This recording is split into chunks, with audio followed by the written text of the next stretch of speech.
En Veredictos Discutidos, el caso de Norman Thorn. Una investigación sobre el paradero de una persona extraviada rara vez se limita a los hechos físicos inmediatos. El carácter, el ambiente y las relaciones personales señalan el rumbo de las averiguaciones fructíferas.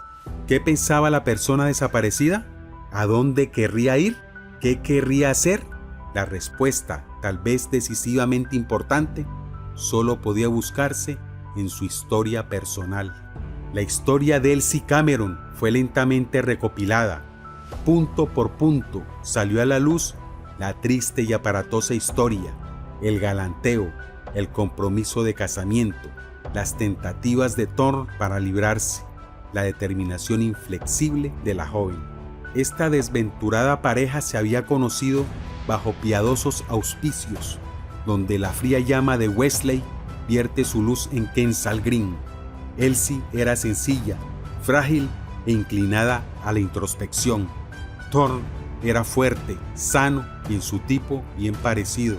No analizaremos la razón que los unió, basta decir que se unieron y permanecieron vinculados durante un lapso breve y difícil. La mala suerte los persiguió desde el comienzo mismo. Thorn perdió su trabajo de ingeniero. Los nervios debilitados de Elsie la tenían sin empleo. Durante todo su noviazgo anduvieron desastrosamente faltos de dinero. La reacción de Thorn demostró por lo menos que era un hombre emprendedor.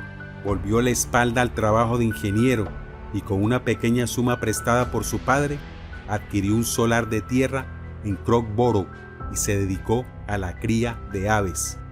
La granja no prosperó.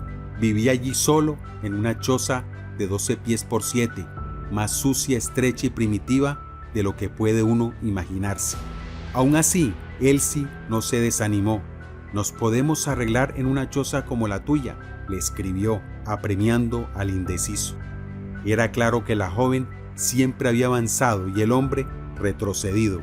Eran, en realidad, una pareja fundamentalmente mal combinada, que nada poseía en común excepto la costumbre de ir a la iglesia y la perspectiva de la pobreza. La aparición en escena de la otra era un síntoma evidente de la desavenencia fundamental. Aunque no hubiese surgido la otra, y aunque el camino del amor hubiese seguido su curso, ese casamiento habría terminado en tragedia, probablemente en tragedia de carácter agotador y progresivo, cuyos típicos protagonistas son un marido resentido y una mujer desilusionada, incapaz o temerosa de cortar los tediosos lazos. Sin embargo, la tragedia fue violenta y la presión no se dio sino ante el sacrificio de una vida. Thorn había conocido unos 6 meses antes a la otra joven que vivía cerca. Elsie Cameron la había visto una vez cuando se hospedó en Crockborough, pero parece no haberla mirado como a una rival en potencia. Tal confianza estaba fuera de lugar. El afecto pronto maduró entre la otra joven y Thorn. Al poco tiempo ella empezó a visitarlo de noche y la chismografía local decía que algo había. Elsie continuaba en una ignorancia feliz y así podía haber seguido si no fuera por el propio Thorn.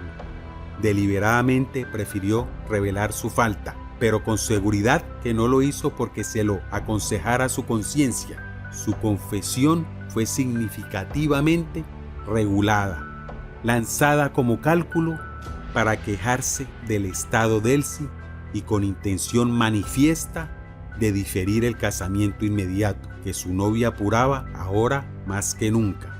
El 25 de noviembre le había escrito en los siguientes términos: «Tú pareces dar todo por sentado. Hay una o dos cosas que no te he contado por más de una razón. Atañe también a alguien más. Creo que estoy entre dos fuegos». Quizá la atención de Elsie estaba fija en otras cosas. Quizá cerró los ojos a lo que no deseaba ver. Su respuesta, a vuelta de correo, había expresado simplemente asombro. «Verdaderamente, Norman, tu carta me intriga. No la comprendo. ¿Por qué hay una o dos cosas que no me has contado y de qué manera atañen a otra persona? ¿Qué quieres decir con estar entre dos fuegos? Oh, no entiendo nada. Ella había vuelto al tema que la monopolizaba y la obsesionaba, dejando de lado las expresiones ocultas de su amante. Norman, por favor, arregla para que nos casemos cuanto antes. No me siento bien. Pronto mi estado será visible para todos y quiero estar casada antes de Navidad, es decir, dentro de un mes a contar de pasado mañana. Por favor, casémonos pronto. Intencionada o cándidamente, ella no había interpretado su significado. Él debía decirlo con más franqueza. Tan francamente, con tanta sencillez y sin equívoco, que no pudiese haber lugar para malas interpretaciones. El 27 había vuelto a escribirle. ¿No te he dicho que en ciertas ocasiones una joven ha venido aquí por la noche? No te voy a mencionar su nombre, nadie lo sabe. Cuando cediste a tus nervios otra vez y te negaste a tomar interés en la vida, perdí mis esperanzas en ti y me dejé llevar. Este es el resultado. No sabía la semana pasada lo que ahora sé. Necesito tiempo para pensar. Ella cree, por supuesto, que voy a casarme con ella y yo le tengo un profundo cariño. ¿Estaba esto ahora bien claro? No había ni una frase ambigua, excepto no sabía la semana pasada lo que ahora sé. Y por cierto, que asimismo, Elsie entendería su objeto. Sí, ella lo había entendido por completo. Su carta siguiente, otra vez a vuelta de correo, era un verdadero grito de angustia. «Has destruido mi corazón», había escrito ella. «Jamás pensé que fueras capaz de semejante falsedad. Así que debo comprender que tienes a esta otra joven en las mismas condiciones en que me tienes a mí». Pero si Thorne había esperado que sus sentimientos ofendidos la desviaran del proyecto que ella tenía, estaba equivocado. Le reiteró su pedido con énfasis. «Tu obligación es casarte conmigo. Tengo un derecho primordial sobre ti. Espero que te cases conmigo y termines con la otra joven tan pronto como sea posible. Mi hijo debe tener un nombre y además, a pesar de todo, te amo». El rasgo irónico de esta correspondencia es que ninguna de las dos mujeres estaba encinta. La afirmación de Elsie Cameron era sincera, pero equivocada. La de Thorne era una mentira calculada. Pero esto no lo supo Elsie Cameron cuando partió para Crooksboro y desapareció para siempre. Ella se vio frente a una situación desesperada, un niño en camino y otra joven en su misma condición. Thorne entre las dos y su rival con la ventaja de estar cerca de él. ¿No era natural? ¿No era inevitable que esta joven que en todo momento había clamado por casarse corriera hacia el hombre que iba a decidir su destino? Cuanto más descubría la policía y cuanto más pensaba en ello, tanto más trabajaba sobre la base de esta conclusión. Nada, excepto una catástrofe, habría podido desviar a Elsie Cameron de su meta. Pero frente a esta conjetura se interponía Thorne. Resueltamente afirmaba que Elsie no había venido a la granja, que él no había visto ni sabía dónde estaba. Además, se comportó exactamente como se comportaría una persona inocente que sufre los tormentos de la incertidumbre. Ambulaba sin descanso, intranquilo y atormentado, aparentando buscar consuelo en discusiones con sus vecinos. Examinaba la opinión de todos los que encontraba y con frecuencia expresaba sus propios melancólicos presentimientos. Estaba conmovedoramente ávido de ayudar a la investigación y bombardeaba a la policía con pequeños fragmentos de informes. En conjunto, observándola con mirada retrospectiva, su conducta durante este periodo fue consumadamente hábil. Una circunstancia restó eficacia a su baladronada. Se presentaron dos jardineros, uno de los cuales, por lo menos, conocía de vista a Elsie Cameron. Pasaban delante del portón de Thorne, dijeron ellos, en la tarde del día 5. Habían visto a Elsie Cameron que se dirigía en dirección a la granja. Parecía muy raro y ambos podían estar equivocados, pero por supuesto, la policía no podía dejar de tener en cuenta esta sugerencia. Se preguntó a Thorne si se oponía a que se revisara su granja, y enseguida dijo que no, con bastante entusiasmo. Me alegro de que vengan, dijo, para aclarar el asunto. Un inspector general y un subinspector recorrieron la granja e inspeccionaron las chozas sin hallar rastro de la joven. Antes de retirarse tomaron declaración al propietario. No vino aquí, volvió a asegurar Thorne, y no la he visto ni he sabido nada de ella. ¿Habría que descartar a los jardineros y aceptar la palabra de Norman Thorne? ¿Quién tenía más títulos a que se le creyera? La moral de Thorne era sin tacha, sus antecedentes claros. Enseñaba en la escuela dominical, trabajaba para las sociedades contra el alcoholismo y ocasionalmente hablaba por la Unión de la Esperanza. Nadie podía decir ni una palabra en su descrédito. Además, si Thorne estaba errado y los jardineros en lo cierto, ¿dónde estaba ahora Elsie Cameron? La verdad que ellos no lo sabían. Entretanto, el público estaba muy interesado en el destino de Elsie Cameron. Era casi una cuestión de principios. Sin duda, era posible desaparecer sin dejar rastro en el desierto de Sahara, entre los matorrales de Australia, en las extensiones del Alto Amazonas, pero no entre Kensal Green y Crowborough, no entre la red cerrada de comunas del sur de Inglaterra, no donde un personal policial costoso y altamente adiestrado guardaba la seguridad de los más humildes ciudadanos. Podía ser buena o mala la noticia, podía ser de vida o de muerte, podía ser un juego limpio o sucio, pero no se diga que es imposible encontrar a la mujer. Así se quejaban los británicos y la policía redoblaba sus esfuerzos.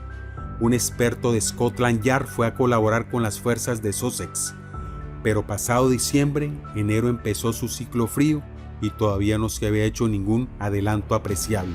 Elsie Cameron ya era una figura de fábula. Su nombre era familiar, su historia conocida, pero su existencia medio olvidada. El caso estaba acercándose al borde de este abismo bajo el cual yace el limbo de los misterios no resueltos. Luego, el 1 de enero, se produjo la crisis. Como tantas crisis en otros terrenos, no pareció importante en sí. Una dama de Crowborough, que se debe inferir, rara vez leía los periódicos, leyó por primera vez un relato completo de la desaparición de Elsie. Meditó sobre este extraordinario acontecimiento tan íntimamente ligado con las personas y los lugares de la vecindad. Ella pasaba por delante de la granja de Thorne más veces de las que podría contar. Siempre que iba a visitar a Mrs. Tester, iba a pie por esa calle pasando por su portón. Además, había ido a casa de Mrs. Tester más o menos en la época en que decían que había desaparecido la joven. A principios de diciembre, ¿no? Un viernes por la tarde. El primer viernes por la tarde. Todo le volvió a la memoria. Al regresar a casa aquella tarde, poco después de las 5, había visto a una joven que entraba en la granja de Thorne. Una joven insignificante, sin nada que la distinguiera, salvo una cosa, que llevaba una maleta pequeña. En un sentido, era solo la sombra de una historia. No podía describir la persona que había visto. No podía decir que respondía a la descripción de Elsie Cameron. Para ser absolutamente sincera, no podía decir otra cosa sino que ella había visto a una joven en aquel lugar y a aquella hora. Pero la policía tenía ahora 3 personas y todas decían haber visto a una joven en aquel lugar y a aquella hora. No obstante, la escuela dominical, la Unión de la Esperanza, Thorne debía ser sometido a un nuevo y diferente examen. Nadie podía quejarse de que este examen no fuera riguroso, ni de que el rigor fuese injustificado. A las 3:30 de la tarde del 14 de enero, el jefe inspector Gillan de Scotland Yard y otros funcionarios llegaron a la granja, donde encontraron a Thorne en una choza. Gillan explicó en frases tradicionales que estaba haciendo averiguaciones sobre la desaparición de Elsie Cameron el 5 de diciembre y que tenía motivo para creer que la joven había sido vista con vida allí en la tarde de aquel día. Thorne estaba inconmovible. He oído observaciones de ese tenor, dijo, pero no las creo. Gillan le dijo que se proponía hacer una inspección del lugar. Thorne le ofreció su ayuda. Gillan le preguntó si deseaba hacer otra declaración. Thorne prontamente accedió. Gillan sugirió entonces que como la choza carecía de comodidad, podrían trasladarse a la comisaría y tomarle allí la declaración. Puede pensarse que por insuficientes que fuesen sus comodidades, la choza estaría por lo menos habilitada para cumplir esta simple función. Había elementos para escribir, había una mesa, había sillas, pero quizá Gillan tuviese razón, pues esto iba a ser una especie de maratón de declaración. Empezó a las 8 de aquella noche. Thorne hablaba, un sargento escribía, Gillan se retiraba y volvía a medida que el resto del trabajo se lo permitía. Cuando terminaron, eran las 3:30 de la madrugada y un cansado jefe inspector contempló el fruto de la labor colectiva. Una respuesta amplificada de lo que Thorne había dicho antes. Entretanto, se llevaba a cabo la nueva inspección. Una vez más, una patrulla de policías fue a la granja, empeñada en explorar cada pulgada en busca de Elsie Cameron. Esta vez llevaron palas.